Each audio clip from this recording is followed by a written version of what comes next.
And it's a shame because you'd love to see what John Rahm could do on the PGA Tour. You'd love to see what John Rahm could do against the Scottie Scheffler more than 4 times a year, 5 times if you're including the Ryder Cup. We're just not going to get it. And so for the foreseeable future, like, Scottie's floor is just so high. There's just so many chances for victory. He's so consistent. He's so determined. He's so prepared, and he's so focused. Like, I think you'd be hard pressed to pick anyone for Player of the Year in 2025 not named Scottie Scheffler. No one has done that 4 in a row since the early 2000s with Tiger Woods. Yeah, that's a really good point. His floor is higher than anyone else's. And when he's playing his best, his ceiling is higher than anyone else's. So that puts you in a different category. Well put on the idea of a John Rahm or any of the players who join Live Golf. It's amazing how we've sort of moved on from Brooks. I mean, Bryson was the most popular player on the planet in the middle of the summertime. So you're right. We have to be careful when it comes to ignoring those guys. But even if they were on tour, and someone asked me this in a radio interview last week, the idea that should there be an asterisk on not just this season, but maybe the last 2 seasons. And I don't particularly like that. We're in the middle of the college football thing with the playoffs and everything that happened with the selection Playoff show. picture looks great. I have no I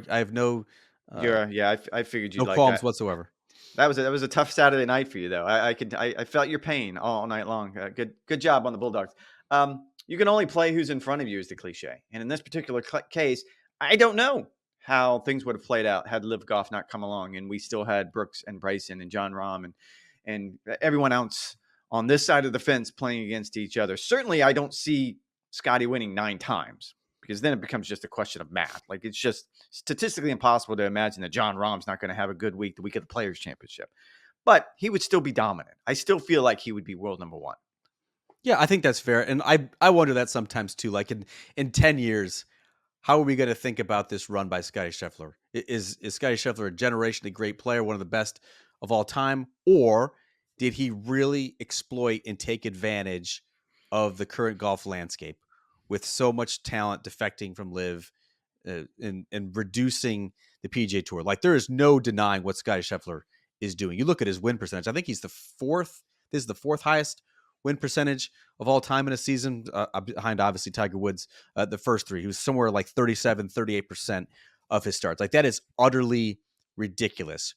Would that be the same if John Rahm was on the PGA Tour in 2024? We don't know. You can only beat the players who are in front of you. It's amazing, but I do wonder, in 10 years' time, will this just sort of be a blip on the PGA Tour? Whoa, how about that weird 3-year stretch, right? Where, like, 3 years? We're going to a be done bunch after of 3 years? well, 3, 4, 5, infinity. Who knows? Like how are we going to think about it? Boy, that was a strange stretch where so many great players left the PGA Tour. Or does it not even matter? And Scottie Scheffler would have beat anybody and everybody who came in front of him. That's a question that we're not going to be able to answer. No, and it's a really good question, and it kind of caught me off guard because I have not spent a lot of time thinking about it. But my comeback to that was you can only beat the people you play. And also, these guys are in the major championships. So in the events that matter, by and large, well, no, not even by and large, the players we're talking about are in the players. So we do get to see it 4 times a year. John Rahm and Bryson and the rest of them have the opportunity to do it when it matters the most. And to a certain extent, they have. So there is some sort of litmus test that you can apply here and be like, well, yes, he would still be a dominant player. Probably wouldn't win 7/9 times a year.